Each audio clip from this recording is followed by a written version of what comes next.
But now I'd like to introduce our speaker. Leo Shmulevich, PhD, is an assistant professor of dermatology, medicine, radiology, and pediatrics, and a principal investigator in the Biophotonics Research Center for the Mallinckrodt Institute of Radiology at Washington University School of Medicine in St. Louis. Shmulevich is a physician and scientist with a weekly pediatric dermatology clinic, and he leads a multidisciplinary vascular anomalies clinic. His research is focused on developing novel imaging technologies to help address unmet needs facing patients' skin disease, including skin cancer and inflammatory conditions. I know someone asked for a link to his paper. I'll do my best to find that and drop that into the chat. But also just wanted to reiterate what Steve said. If you have questions, I'm going to be looking for them in the Q&A section of Zoom. So please drop them in there and I'll do my best to address all your questions at the end. And with that, let's hand it over to Leo. Thanks so much. Hopefully you guys can see my screen. It's being shared. Is it working? Yep. Okay. All right. Thanks so much for the introduction. Thank you for the opportunity to speak. The paper is a preprint. It's still under review. I'll share some figures from that preprint during this talk. And you can find me on Twitter as well. I'm happy to connect by email, by Twitter, however you like. So the work that I'm talking about today is work I did really during my postdoc and work that I hope to continue to pursue as a professor now. I just want to start because oftentimes people, things get a little bit hectic at the end of a talk. And so I would like to start with acknowledgements. And none of this would be possible without my mentor, Dr. Samichilafu, who's really the visionary behind so much of this work. He was the director of the optical radiology lab at WashU here at the time of the work. He was then brought over to UT Southwestern to become the inaugural chair of biomedical engineering.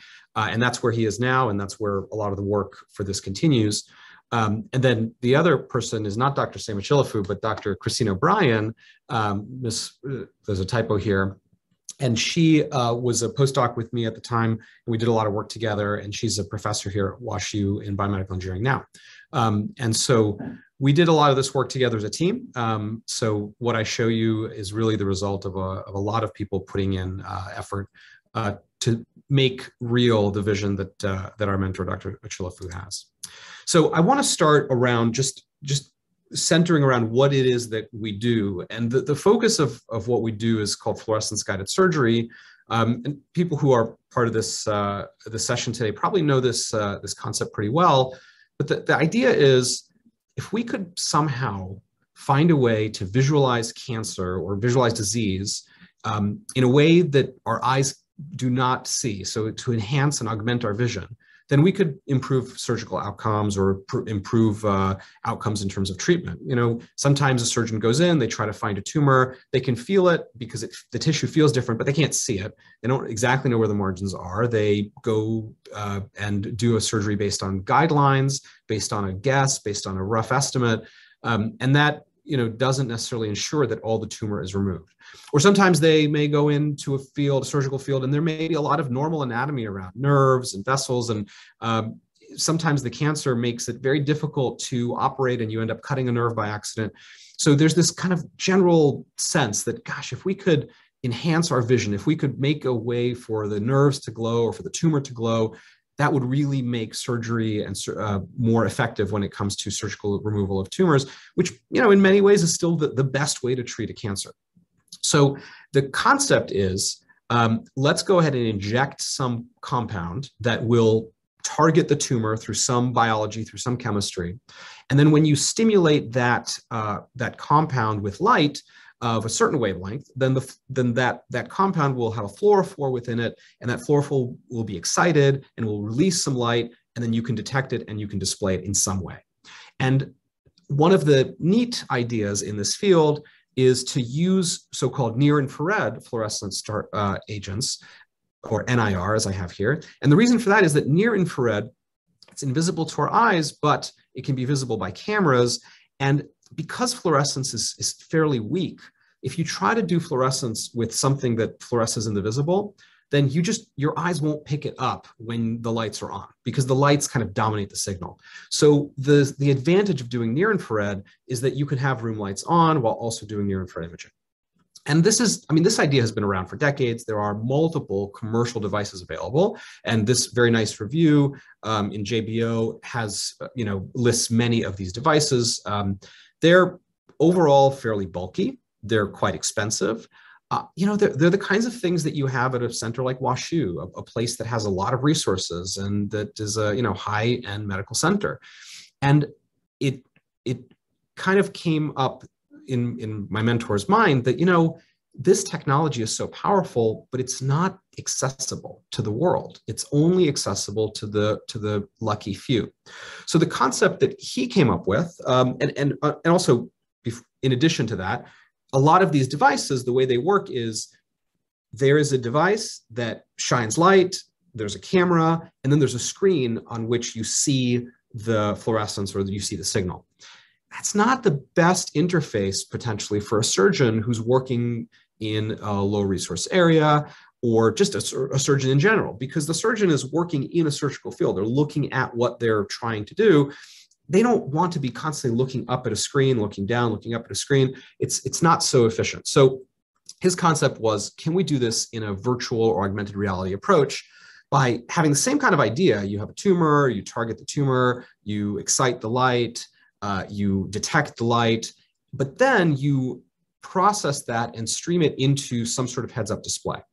And the initial version of this was a virtual reality display. So you would see a superposition of both visible and near infrared superimposed on each other. In many ways, this is kind of like what, as far as I understand, Vision Pro is, the new device, which is kind of, an augmented reality approach in the sense that you see the real world, but you're actually not seeing the real world. You're seeing a reconstruction of the real world, but then you're also adding in this invisible thing, which is the near infrared. And the initial results on this was really exciting. They had a few patients that they tested it on, 10 patients with breast cancer, 5 with melanoma. They were all undergoing sentinel lymph node biopsy. And they had gold standard imaging done, which is you inject methylene blue with a radio tracer and you visibly see if the thing is glowing blue, you say, aha, that's a positive tumor. Well, this device was able to detect fluorescence in the sentinel lymph nodes in all cases that were positive. But this is showing one case where it wasn't really obvious to the surgeon that this thing was glowing blue, but our device was able to pick up the fluorescence, and indeed, this was a positive sentinel lymph node. So this was an exciting result from almost 10 years ago with this virtual reality-based system. And then there was an upgrade to the system of a see-through display, where again, you had kind of, these see-through glasses that also were able to project an image onto your view. And there were multiple cameras to try to capture that image. And one of the cameras was visible and one of the cameras was near infrared. And again, this was a study of about 3 breast cancer patients. They were undergoing lumpectomies or mastectomies, and you could see the tumor glowing with a fluorescent targeted agent.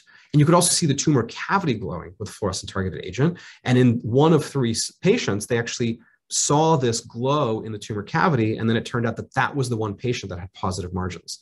So the device was really able to detect something that by eye you could not appreciate. The surgeon would not necessarily know that the cavity still had tumor in it, but the device was able to find it. So this was really exciting, but this was done 7 years ago, and our lab is working on it, trying to improve it. But every time we tried to make changes, make adjustments, we still were left with what was fairly bulky, what was kind of hard to iterate, hard to rapidly prototype. And Sam one time came to my lab, because my lab is full of like 3D printers and all sorts of stuff, because I love making stuff. He's like, Leo, can we rethink the system? Can we kind of redesign the system in a different way? And I said, sure, let's apply kind of the maker movement to it. Can we take what is so exciting now to me in the world, which is that suddenly we've democratized a lot of things that before were very hard to do. There's cameras, there's computers, they're all wearable, they're small. Are they powerful enough to create a device like this? And importantly, can we do that to make really the vision that he had from the beginning, to take these devices that are hundreds of thousands of dollars now and make them accessible to the world? So this was the question that we had. And we started with a very popular tool of the maker movement, which is the Raspberry Pi system. The Raspberry Pi is a tiny little computer that is the size of a credit card. It's $50. It can be battery powered. And it comes integrated with these camera modules that you can use. People use them to build, DIY bird feeders that trigger whenever a bird comes up and you can watch the bird fly. And actually at the airport, I once noticed that the departures at our St. Louis airport gate, the actual screen had a loading screen from Raspberry Pi. So I guess, the airports are using Raspberry Pis now. Everyone's using Raspberry Pi. So the question is, can we use it for our purposes? The first kind of glimmer of hope that we had was just a question of, can we detect indocyanine green, which is a FDA-approved near-infrared fluorophore? Can we detect it at low concentrations using the Raspberry Pi system? So we looked at this Aptina CMOS sensor. This was the device that we were using in those various trials with the breast cancer patients and the melanoma patients. It really could detect down to about 100 nanomolar of this ICG compound. And this was a custom built sensor that, people spent years trying to make back in 2013. We compared it to a $500 scientific high, like 16-bit or 12-bit camera. I think this was it comes in two different features. And it, using this monochrome camera, it gets very hot. It's like only for scientific purposes, but this thing could detect 1 nanomolar pretty reliably. It was pretty impressive. So then the question is, what about a Raspberry Pi camera? Here's this Raspberry Pi camera with an extension cord to allow the sensor to be disconnected from the board itself. What can this thing do? And we were really surprised, and there were, one of the members of our lab lost a bet because she bet me that there's no way that the quantum efficiency of the sensor would allow anything below 100 nanomolar, but we could do 100 nanomolar, and we could see a signal at 10 nanomolar, and we could even see, it's noisy, but we could see a signal above background at 1 nanomolar. And that was really surprising to us, that this $30, cell phone hobby type camera, even though it doesn't have great quantum efficiency in the near infrared, it could detect this near infrared fluorophore. So this is where we got really excited, and we backed up and said, okay, let's look at all the components that make up a fluorescence-guided surgery system, and let's try to replace component by component with low cost, easy to source parts. So, to really spell out how this works. If you have a near infrared fluorophore, and that near infrared fluorophore is embedded within a tumor, if you shine 780 nanometer light, approximately, the fluorophores are all a little bit different in terms of their excitation profile, but 780 typically works, then you will have emission of that near infrared fluorophore at some higher wavelength, around 815, let's say. You'll also have some visible light, of course, that's coming off the fluorophore because your room lights are on. And you'll also have reflection of whatever light you have used to excite it. And so you need to do something to make the 815, that fluorescent signal, the signal that's important to you. You need to do something to isolate it.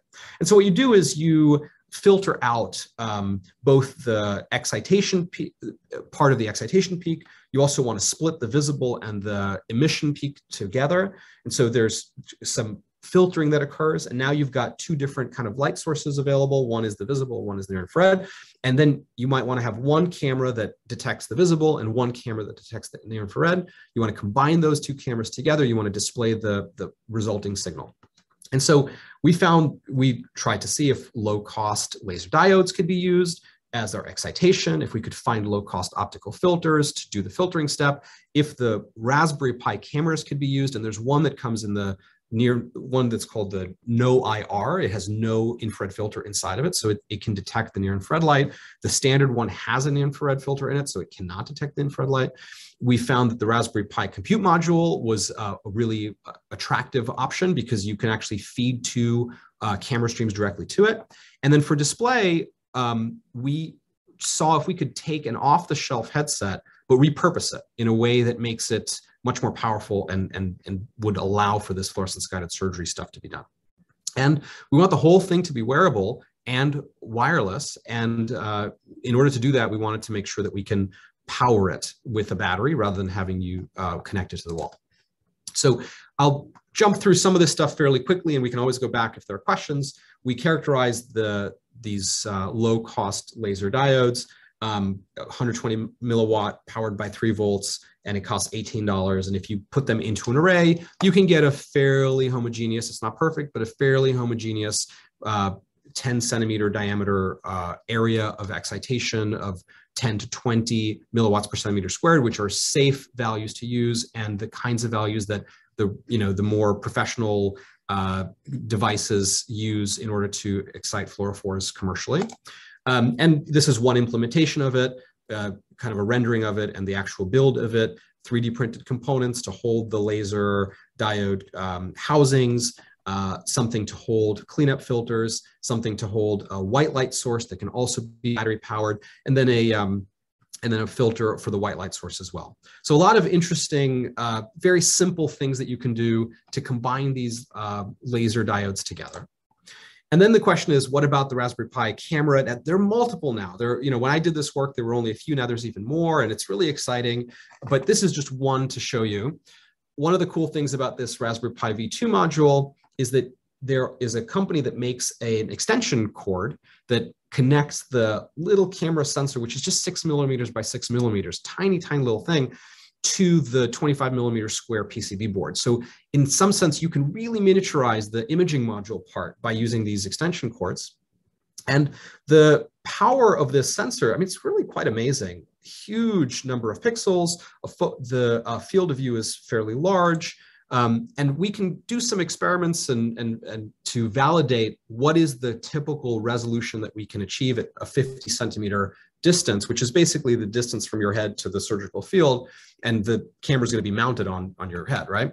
So we found that at 50 centimeters, we can get a 200 micron resolution, really exciting. And what's also really exciting is that the camera, the lens that's built is designed to be in focus from some distance to infinity, typically 100 to infinity. But if you kind of twist a little bit, you can find a region where you can get it in focus from 30 to, let's say, 60 centimeters about. And that's a great working distance to work with when you're a surgeon. You're not going to be holding it out. I mean, unless you're one of these really, really tall people, you're not going to be holding out a meter, right? You're going to be holding, the tumor is in your field of view, and it's going to be between 30 and 60 centimeters. So here's how we do alignment of the two cameras. It's really quite simple, honestly. You have a mirror, this cold infrared mirror, which you can get for $40. And it basically will take the infrared light and it will allow the infrared light to pass through, and it will take visible light and it will bounce it off at 45 degrees. So if you place this at 45 degrees and you have these two, the no IR camera, which has no built-in filter, and the visible camera, which has a built-in filter, place them at 45 degrees to each other, 90 degrees to each other. You've got light that comes in and then it goes right into the visible camera. And then the light will bend a little bit, and then the infrared light, and will go through and hit the infrared sensor. And if you put a long pass filter in front, then you'll filter out all of the near infrared light that's not emission, that's the excitation near infrared light. That's the basic setup. And this is a 3D printed model that shows you how you can construct it. So it's basically a tiny 3D printed component that these sensors snap into. There you slide the cold mirror and the long pass filter into it, and then you just fasten it with little tiny 1.6 screws, 1.6 millimeter screws, or M16 screws. It just stays in place and it fits, and it's great. It's tiny, it's like 1 cubic centimeter. So when you do that, this is a cutaway of it. You've slid in the filter, you've slid in this filter, you've aligned it. This is kind of how it puts together. When you do that and you turn it on, even though you've done this careful work of making sure that you've taken account for Snell's law and you've taken account for exactly the position of the various sensors relative to each other, you take a picture, and this is a picture of a resolution target. And in pink, you can see the image from the infrared camera, and in green, you can see the picture from the visible camera, and they're kind of overlaying here. It doesn't align. It's like, why? You look through, let's say, line pair 1, and you see you have 1, 2, 3, 4, 5 lines. Yep, I see 5 lines, but they're not aligned between the infrared and the visible. And the reason is things aren't perfect when you 3D print. I mean, the tolerance is not 100%. And the way that these sensors are made, maybe there's a little bit of offset between them. So this is an issue where how do you take something that's not built to be perfect, but turn it into something that is perfect? And so the answer that we came upon was that we could create a transform between the images at, let's say, 50 centimeters to make them perfectly aligned, just a software-based transform, taking fiducial markers. And once we did that at one distance and apply that transform, it works at every single distance. So essentially, you do a one-time calibration that fixes this misalignment that's due to imperfections in manufacturing of the sensor or imperfections in manufacturing 3D printing. And now you fixed it and it works all the time because the offset was purely an offset due to malpositioning. One calibration step fixes it completely. Then the next question is, okay, so what filter do you use, right? What filter do you use to filter out the excitation light while keeping the emission light? So here's a plot showing you the intensity of ICG emission, ICG being the fluorophore that we're interested in. And many fluorophores have in the near infrared have very similar peaks around, you have a peak from 810 to 820, somewhere around there. And the excitation usually is around 780, though you can also excite at 770 or 760. Basically, the closer you get to 780, the better signal you get, but you'll still get some fluorescence even if you excite at 770. So ideally what you want is an optical filter, and here you see the optical densities in filters, that has really high optical density below where the ICG peaks. So you can see this Semrock 370, which costs $375, has high optical density up until 810, and it starts dropping down. So it lets light in that's like 820 and higher and blocks out light that's 810 and lower. And so if these are various combinations of filters, we tried out a lot of different ones. We found that if you take this Newport long pass filter, which costs $38 individually, one of them has fairly low optical density. It doesn't work that great. But if you double them up, just put them right next to each other, as you see here, you get performance that's on par with a much more expensive filter. So this was another trick that we looked into to try to make this system more affordable. And this is a characterization of the fluorescence sensitivity that we have using these various different filter combinations. And this is just using an assay with the IR 125 solid phantom of varying different concentrations. And we were really amazed to see that we can detect, this is signal to background. So if the signal to background is 1, then the signal is the same as the background. You really can't detect anything. We can detect a signal to background of 10 for some of these filters for concentrations of 5 nanomolar, which is really quite low. And that's what the really industry-leading devices are able to capture.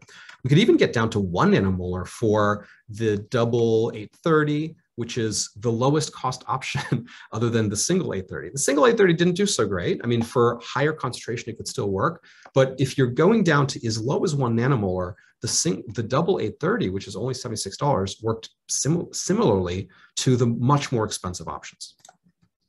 And so then we did an animal study to just validate that our system can detect what we think it can detect. And this was a tumor targeting agent that Dr. Chilafu developed called LS301. This is a compound that's currently under clinical trial at UT Southwestern, a phase 1 trial. It started here at WashU, moved over to UT Southwestern when he moved over there. And so we're testing it in humans with breast cancer. But this is a test in a mouse model of breast cancer where we create a tumor, the tumor grows, and then we inject this compound and we check 1 day later to see if we can see accumulation of the compound. And sure enough, we can see accumulation of the compound right into the tumor. And depending on which filter you use, you get a better answer. But just to point out here, using that double long pass filter, $76 of optics, we get a signal to background exceeding between 6 and 7 in this area of tumor. I mean, that's a really, really strong signal. And we only did 4 animals because the signal was so strong. It was like, well, we don't really need to do any more. I mean, there's a clear difference here. You can obviously see that the tumor is there. So a little bit about, we can talk about how do you actually connect all the pieces. You can connect the cameras as USB cameras. You can connect the cameras as along the CSI port and see a direct stream right to the device. You can have electronics that are controlled by the pins of the Raspberry Pi. And this was just a simple board that we soldered together that consists of switches that can be used to control the lasers to turn on and off, or to oscillate and to go on and off. And I'll show you that in a second. Things to control a cooling fan to keep the device operating at normal temperatures, at safe temperatures. A switch to turn a white light on so you can actually see where the area of interest being visualized with the lasers. And one point to make is that when you when you just turn the laser on, you'll see that there's if you don't have a good filter, you'll just see the laser itself as a fluorescent signal. So this is kind of back to why it is that we want to have good filters. We want to have good filters because you want to avoid seeing this circle. But the other thing I want to point out is when the laser's off, see, we have this like cardboard box and a piece of white paper above it. The laser's off and you're looking with room lights on, you still see a signal. You see this white paper, you see a little bit of a glow. And that's because there is background near infrared. If your windows are open, which they might be in a setting of somewhere where you're doing surgery, or if your room lights have a little bit of an NIR tail, you'll get some near infrared being picked up, even with the filters that you're using. And so one thing we try to see is, could we potentially have a means of removing the background signal? And this is something that we found could be done if you pulse the near infrared laser, the excitation laser, if you pulse it so that it turns on at the end of a frame being read in. And so by doing that, you could have one frame off, one frame on, one frame off, one frame on.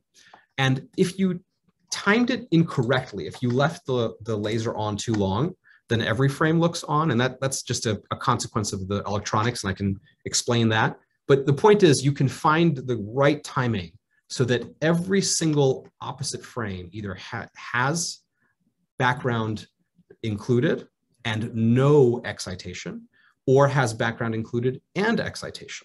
And then if you take one frame minus the other in sequence, then in real time, you can have background subtraction. Again, this is something that, the sophisticated devices can do, but it's, to me, quite remarkable that something as simple as the Raspberry Pi can achieve this in real time. And then I'll leave you, I want to cover this point and obviously leave time for questions. But one of the most important things to think about if you're making a heads-up display that's detecting something and also displaying something is that from the perspective of a surgeon working at fairly close distance, if you are not aligning the image that you're showing to the surgeon with the real world, then disaster can strike, right? The surgeon can just cut the wrong part of the tissue because what they're seeing, maybe it's aligned within the cameras, but it's not aligned with their eye.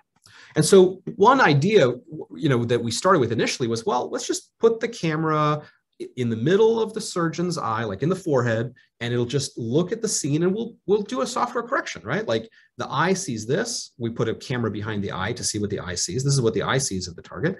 Here's what the camera sees of the target. They're not the same, but we can create an alignment to make them the same. The problem is that if the alignment is done at 50 centimeters, but then you start looking 30 centimeters away, the alignment is broken. And you can see that the alignment only works when you're at the distance where you set the alignment. And then when you start moving away from the alignment, right, we're aligned, now we're not aligned. And if you characterize the error there, you'll see that the distance, the amount of error in the versus horizontal or vertical in this case is quite high, 5 millimeter error, 15 millimeter error once you're 10 centimeters away from the alignment distance. That's not gonna work. That's gonna be really dangerous for a surgeon. And you could say, well, okay, fine, let's do better. Let's just put it right between the eyes. Well, that's good. You're aligned at 50 centimeters away. But again, as soon as you start moving away, you get a misalignment between left and right. And you can quantify that. So now we fixed the vertical error problem, but the horizontal error problem is still there. So we came up with a different way of doing it. And as far as I know, in terms of doing dual visible and near infrared imaging and co-alignment with the eye, we think that this is the first implementation of this. What if you may put a beam splitter in front of the eye so that the light that's coming off of the target either goes directly into our dual camera system or passes to your eye? In this case, there is still some alignment that has to be done to fix, vagaries of the actual mechanical alignment process where, like, is the camera really centered with your eye? But now when you take the video and you move away or towards the alignment distance, everything stays aligned. And so in this case, the error that we find is really negligible. And so this is an exciting thing that, that we did to try to really ensure the most important thing when it comes to fluorescence-guided surgery, if you're using a heads-up display, is that you have perfect alignment. This, I think, is a really neat way of doing it. I think it could be incorporated in a lot of different technologies out there that people are working on for heads-up displays. So the RoKit Air is a really cool, media-based virtual reality or augmented reality tool. You can buy it on Amazon for $400. It's got birdbath optics, which is like, the light comes in from above and then bounces off. But what's neat about it is, first of all, the specs are really cool. 43-degree diagonal field of view. That's kind of similar to the HoloLens, but it's only $400. High resolution for both screens, very light, 83 grams. Also, it's kind of hackable. Like, you can take it apart. You can disconnect one of the screens if you just want monocular vision instead of binocular vision. We 3D printed a component that directly mounts to it, and then we can mount stuff on top of it like we do here. So then we can easily mount our beam splitter idea. We can mount the laser on the forehead. And if you're looking through it, I'll show you later what it looks like. But this is kind of what it looks like mounted on someone's, on a mannequin. So this is what it looks like when you look through the RoKit. I mean, you can see the Raspberry Pi operating system just right there. Sorry for the shaky camera. And if you want to see what it looks like when you're wearing it, this is what you see on the Raspberry Pi. One of the neat things, for people who haven't worked with heads-up displays, if you on your head-up display show something white, you really can't see through it. But if you show something black, you can see right through it. And so as long as your interface basically has a black background, you can then superimpose whatever you want on top.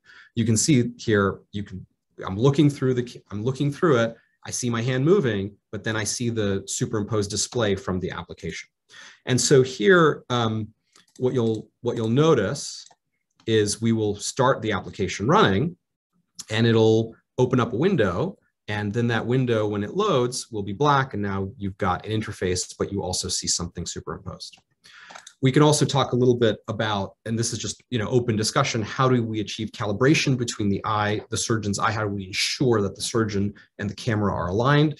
We do that through a series of steps with a fiducial marker. And I can show you this if you're interested.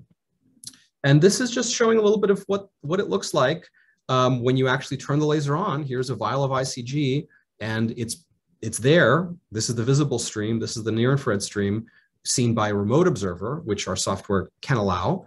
But also, this is what the person sees looking through the goggles, and you see the thing move around, and the infrared tracks it. So this is the first step towards a bigger project, which is really how do we make fluorescence-guided surgery available to an audience beyond the academic centers like WashU and others, where we have tons of resources and we can buy hundreds of thousands of dollars of equipment and also service contracts.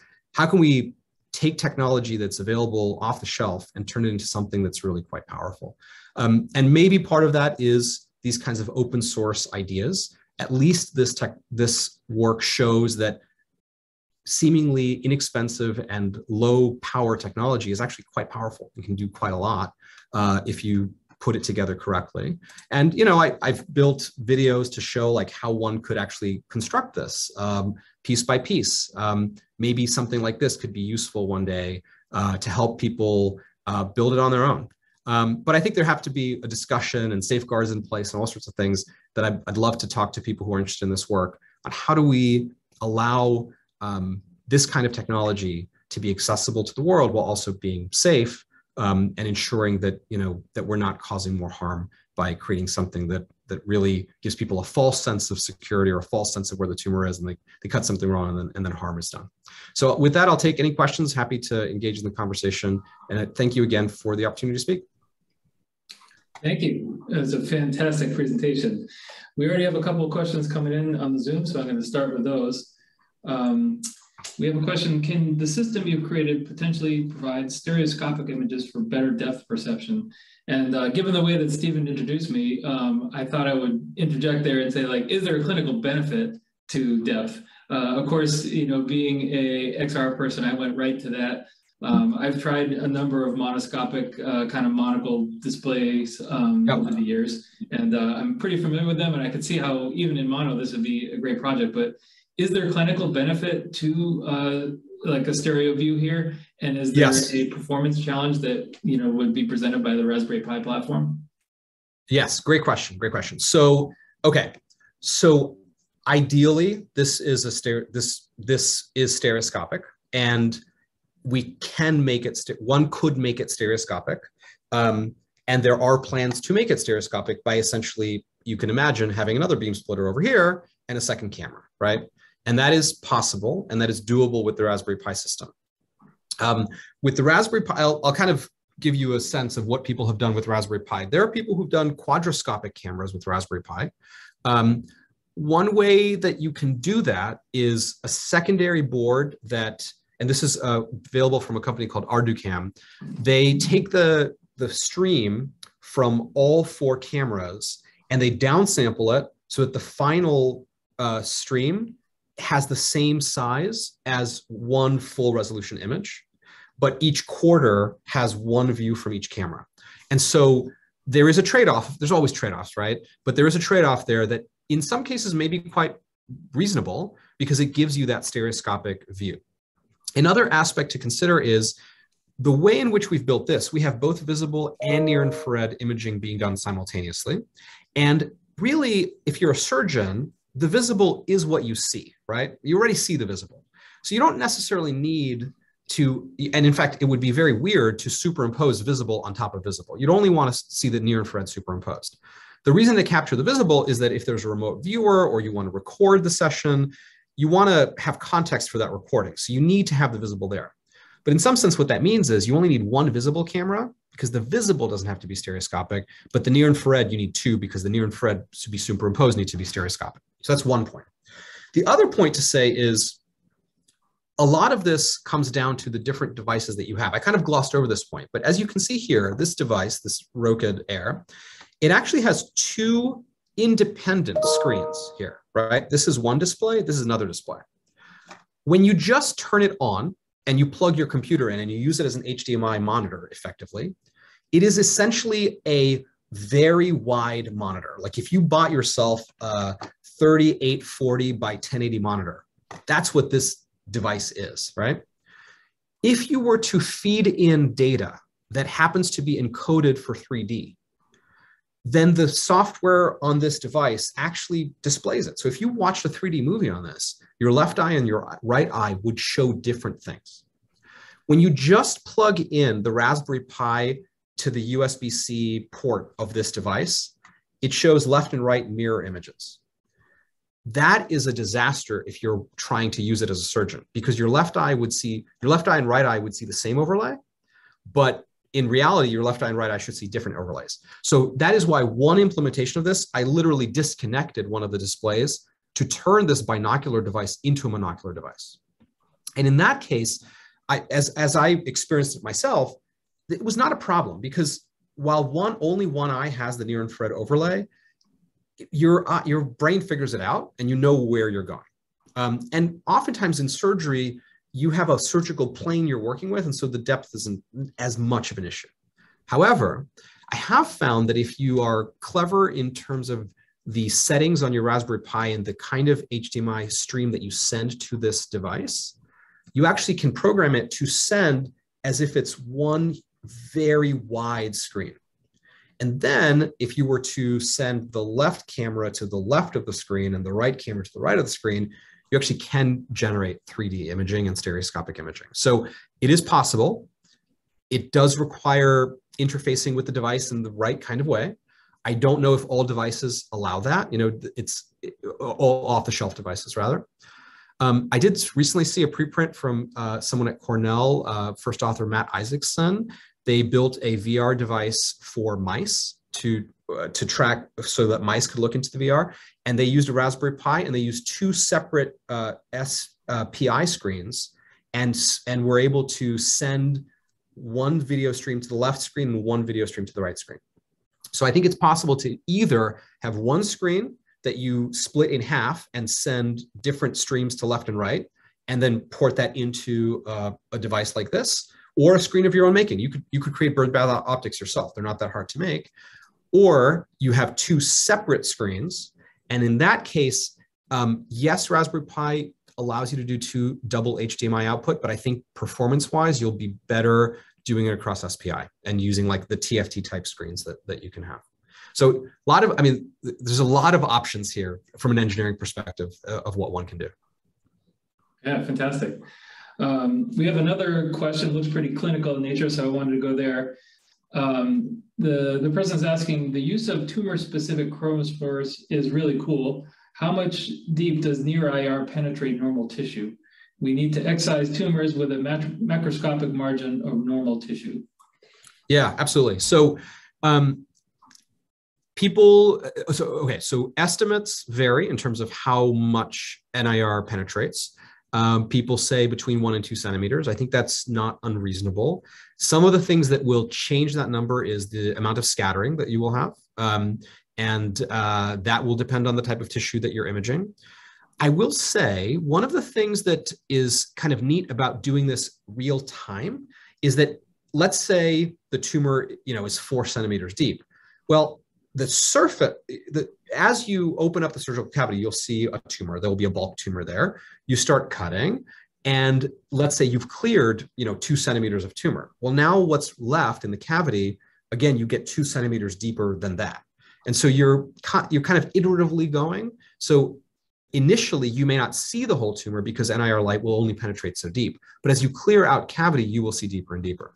Now, if there's a met that's beyond the, if it's patchy and you have tumor here and then no tumor and then 3 centimeters deeper there is tumor, that will be difficult to image with near infrared. I will say one of my interests my primary interest in my lab is the shortwave infrared, which is an even longer wavelength than the near infrared. In the literature, it's a bit confusing. Some people call it NIR2, but it's basically 900 to 1700 nanometers. People are working on fluorophores in that range. Once we have those fluorophores, we will be able to achieve even deeper imaging because there's much less scattering in the shortwave infrared. Another thing I would want to mention as someone who studies a lot of skin cancer and imaging with skin, this kind of imaging is not immune to the impact of pigmentation. Melanin will absorb near infrared light around 780 nanometers, like the light we're using here, and it will absorb the light that's coming out, the 815 fluorescent light that's emanating away from the tissue. So there is an important a discussion to be had about ensuring that when you test these devices, you test them in a setting where pigmentation can vary from light to dark pigmentation. That means, being careful about measuring what the pigmentation is in the specimens you're using, or incorporating pigmentation within the optical mimicking phantoms the skin mimicking phantoms that you're using. Of course, with surgery, once you cut away the skin, that's not an issue anymore. But if you're thinking about doing this with skin intact, considering the impact of pigmentation, especially if you're thinking about, ensuring not just equity here in this country, but in the world, that is a critical component to consider. All right, I'm going to stick with the imaging related questions. Next one is, what's the laser beam size on the patient?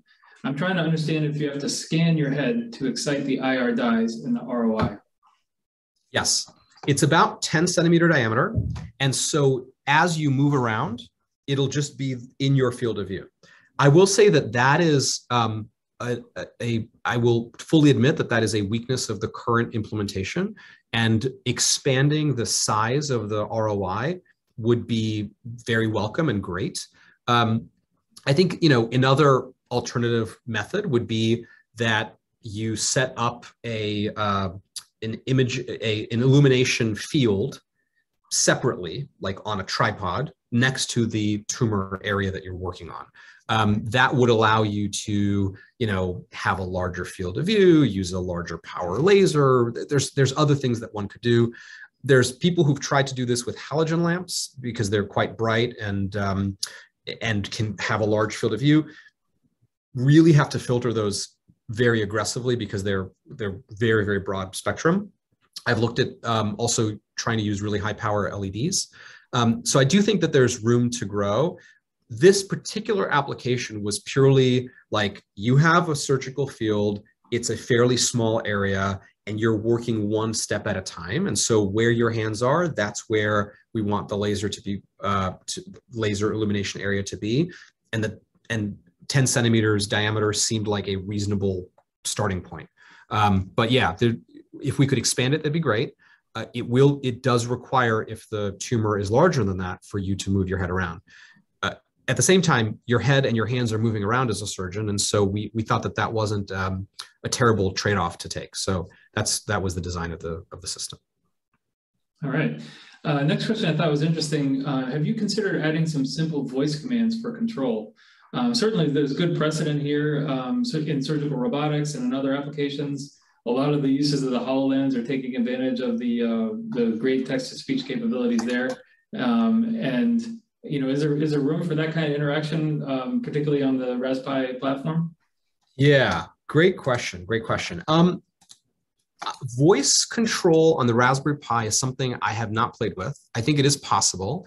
I will just step back and say the software that I showed is my humble attempt as not a professional software engineer to show some feasibility. So the way we did this was the Raspberry Pi acts as a server, and this is a Flask app. So it's a Python server, and then the Raspberry Pi literally in a browser window opens up an address, and that address is the application that allows you to do calibration, turning lights on, turning lights off, and within that window, that's where you see all the superposition. The server also provides an address called remote, which allows a remote viewer to see a totally different view, right? So the surgeon sees one view, the remote viewer sees another. There's precedent for doing voice command, yes. I would have to look more into whether the Raspberry Pi can manage it. There are, in the implementation that we have at UT Southwestern, there is a foot pedal that essentially, if you can imagine like a trackball mouse with buttons, it's kind of like that. So it does allow the surgeon to, without using their hands, make inputs and outputs on the device. UI is, it's a big field, and I think, there are lots of opportunities for making all sorts of interesting UI enhancements to this. I'll give you an idea that one person shared with me when I presented this at a conference. He said, with the laser, in order to improve safety, you could have it so that the visible camera, when it's looking at the surgical scene, if it sees some sort of fiducial marker, then it knows, oh, I'm looking at the surgical scene, and therefore turn the laser on. And if I don't see the scene, if I don't see that fiducial, laser cannot turn on, right? So if the surgeon looks up, the fiducial is no longer there, and now the laser turns off, right? So like, there's a lot of like clever things like that one can do when you have that extra video stream. And so whether it's using some sort of, hand gestures or whether it's audio, I think there's a lot of opportunities for UI. Absolutely. Next, we have a question about FDA certification. And I'd like to expand a bit upon that and just see if you've, along the way, done any documentation, such as a design history file or a software development plan that might assist with that process. And also just get your comments in general on how you feel the FDA perceives the maker movement and some of the topics you discussed. Yeah, that's a great question. I'm not an expert in device approval, right? I'm a kind of a hacker or a maker, and I know that there's a lot for me to learn. So I'm happy for people to give me this pushback. One of the things I will say is that just showing that low-cost devices can give you such strong signals is, I don't know, it's invigorating to me, because it tells me that there is an in-between between, super expensive devices that effectively no one in the world has access to and nothing, right? There is some sort of in-between, and we have to work together to find a way to get to that in-between in a safe way. I think that when it comes to, using devices like this for an FDA-approved means, sure, we have documentation of how we do this and all the papers and all the stuff, but, will they trust that an off-the-shelf thing like Raspberry Pi has the, has the specs necessary to like not turn off all of a sudden, or, there's all these things that we build into really FDA-approved devices that may not fly when it comes to using a Raspberry Pi. So I don't know that I'm confident that it definitely would work. I do think Raspberry Pi, the CM4 maybe has those specs. I honestly would need to look more into it. But when you combine, the Raspberry Pi is one thing. Taking a off-the-shelf laser diode, that is low cost and cheap and has some sort of, like, probably that's not going to fly, So I think I look at this as inspiration for a version that could be FDA approved. At the same time, I don't know. I don't know if people on the call will share this feeling, but a lot of my thinking around this changed with the pandemic, because in a crisis situation around the world, people were, 3D printing face shields and creating all sorts of, innovative ways of saving oxygen and doing all sorts of things off the fly. Like, if you're a fan of MacGyver, kind of like MacGyver, the world was full of MacGyvers, right? Like trying to do what's right in a safe way. And it just hit me that, like, we need to have better examples out there of people just saying, well, what can I make with this simple stuff? What is possible?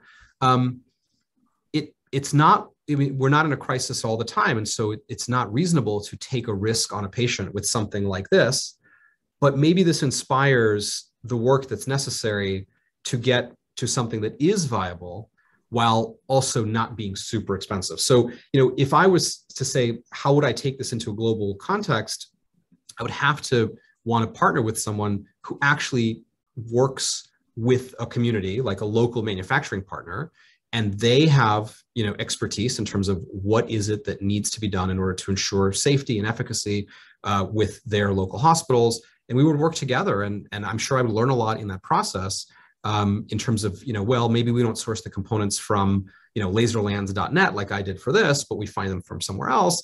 But the prices aren't going to suddenly skyrocket 100x, right? So that's where I think that I don't want to say that this is the answer. This is the path towards the answer in terms of showing what is possible with stuff that on the surface might look like is not powerful enough to achieve the goal.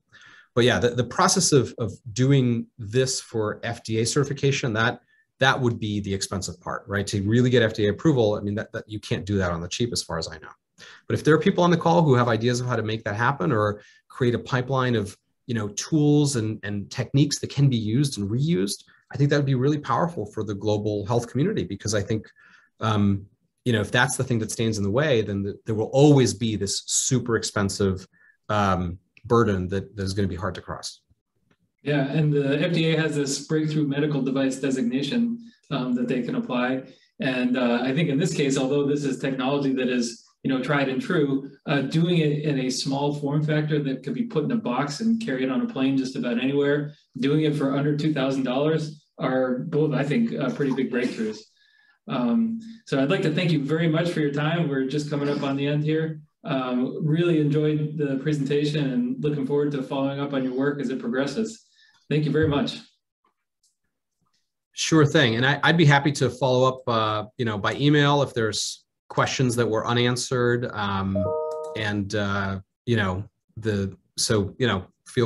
happy to share my email and answer if there's other questions.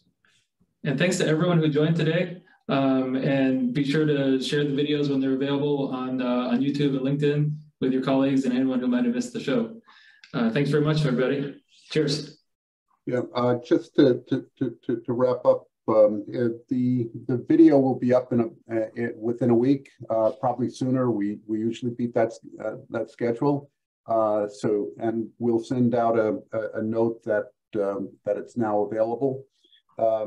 This was a fabulous talk. One person remarked that it reminded that Leo reminded him of Tom Furness from the University of Washington. But his maker ability reminded me of Lon Hacker, who went between multi-million-dollar research contracts for NASA to building low-cost data acquisition devices. But what he was really doing is forward researching devices that he would use 10 years later in his low-cost data acquisition devices. And the understanding of what's available for components and how they relate to the whole was fantastic. This was a great talk. There are people, Leo, who were interested in collaborating, and I will make sure I connect you with them, them later on. Perfect. I did see I just wanted to say one thing. Someone in the chat asked about the chemical compound. So just so I'm fully, I don't want to, I don't want to confuse anyone about this. Some chemical compounds are already available, like ICG, indocyanine green, FDA approved. It's a non-specific marker of vasculature. It's used all the time. So that is one option, and that's what was used in the original studies. The compound that Dr. Chilafu developed, LS301, that is a new compound. It's being evaluated for safety and efficacy as we speak in an ongoing trial at UT Southwestern. We think it's really powerful. It targets phosphorylated annexin A2, which seems to be upregulated in the tumor microenvironment by activated fibroblasts. It is one of many compounds right now in the field that are being developed that are tumor selective. This fluorescence-guided surgery field, I think, will continue to have new compounds created and new devices created, because it just kind of makes sense that we should be able to see what we're working on. And that includes two compounds that target the nerves, so that if, let's say, there's a gunshot wound and you're doing surgery and you want to make sure that you clear it out, but you don't cut a nerve.